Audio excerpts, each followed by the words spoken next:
ओम शांति।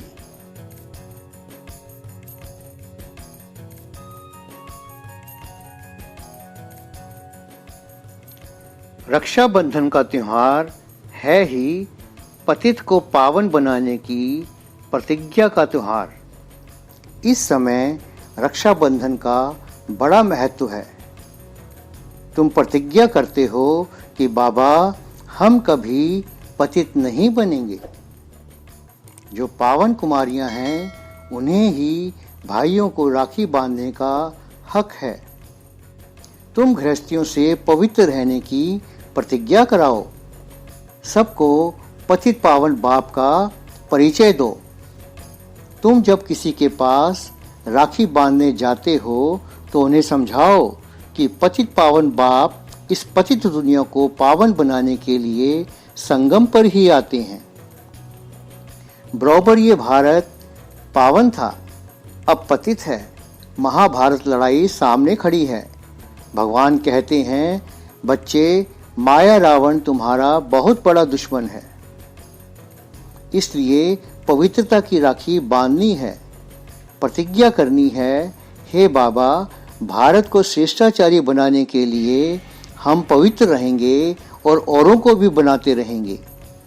ये राखी बंधन एक दिन की बात नहीं है, यह पिछाड़ी तक चलता रहेगा। प्रतिज्ञा करते रहेंगे। जो ये राखी बांधकर विकारों से अपनी रक्षा करते हैं वे सुखधाम में चले जाते हैं। तुम ब्रह्मा कुमार कुमारियां पहले स्वयं को यह राखी बांध पवित्र रहते हो। इस पवित्रता की प्रतिज्ञा का ही यादगार यह जनेऊ, कंगन आदि भी पहनते हैं। लेकिन यहाँ तो कंगन आदि पहनने की बात नहीं है, यह तो पावन बनने की प्रतिज्ञा करनी है। यह राखी बंधन 5000 वर्ष पहले हुआ था, जबकि पतित पावन बाप आया था। आकर राखी बांधी थी कि पवित्र बनो, क्योंकि पवित्र दुनिया की स्थापना हुई थी। अब फिर से वह बाबा आया हुआ है, तो तुम सबको यही संदेश दो कि हम ब्राह्मण आए हैं प्रतिज्ञा कराने। प्रतिज्ञा करो कि हम कभी पतित नहीं बनेंगे। पतित पावन बाप संगम पर ब्रह्मा द्वारा आकर बच्चों को डायरेक्शन देते हैं, बच्चे, काम महाशत्रु है। इस महाशत्रु पर जीत पहनने से तुम कृष्णपुरी में चले जाएंगे। इसलिए ही राखी के बाद श्री कृष्ण जन्माष्टमी मनाते हैं। अभी तुम पवित्र ब्राह्मण बनो तो फिर देवता बन जाएंगे।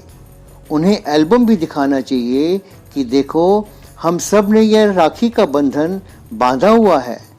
अभी संगम पर जिन्होंने यह पवित्रता की प्रतिज्ञा की है वो 21 जन्म तक पवित्र रहते हैं। स्वयं परमात्मा पिता ही आत्मा रूपी बच्चों को राखी बांधते और प्रतिज्ञा कराते हैं।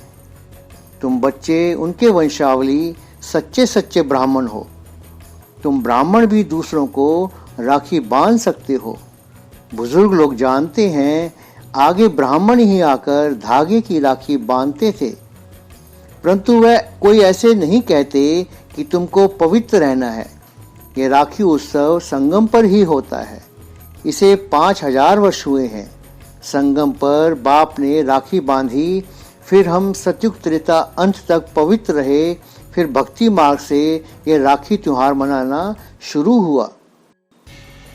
जो बच्चे पहले स्वयं को पवित्रता का पक्का कंगन बांधते हैं, वही दूसरों को भी इस कंगन में बांध सकते हैं। मनसा में भी अपवित्रता के संकल्प ना आए। यह पूरा व्रत लो, तब दूसरों पर आपकी पवित्रता की आकर्षण का प्रभाव पड़ेगा।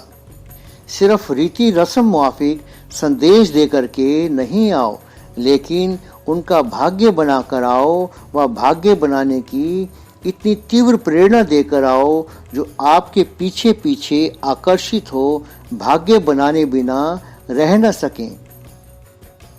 पहले स्वरक्षक बनो, अर्थात शुभ संकल्पों से स्वयं की रक्षा करो।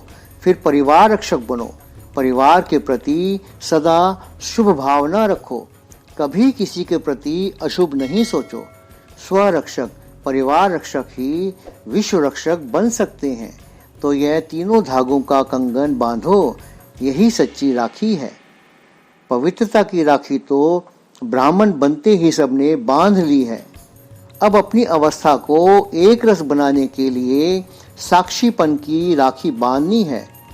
यह साक्षीपन की राखी सेवाओं में सफलता दिलाती रहेगी। जितना साक्षी रहेंगे उतना साक्षात्कार मूर्त और साक्षात मूर्त बनेंगे। इसके लिए अभ्यास करो। अभी अभी शरीर का आधार लिया और अभी अभी न्यारे हो गए। ओम शांति।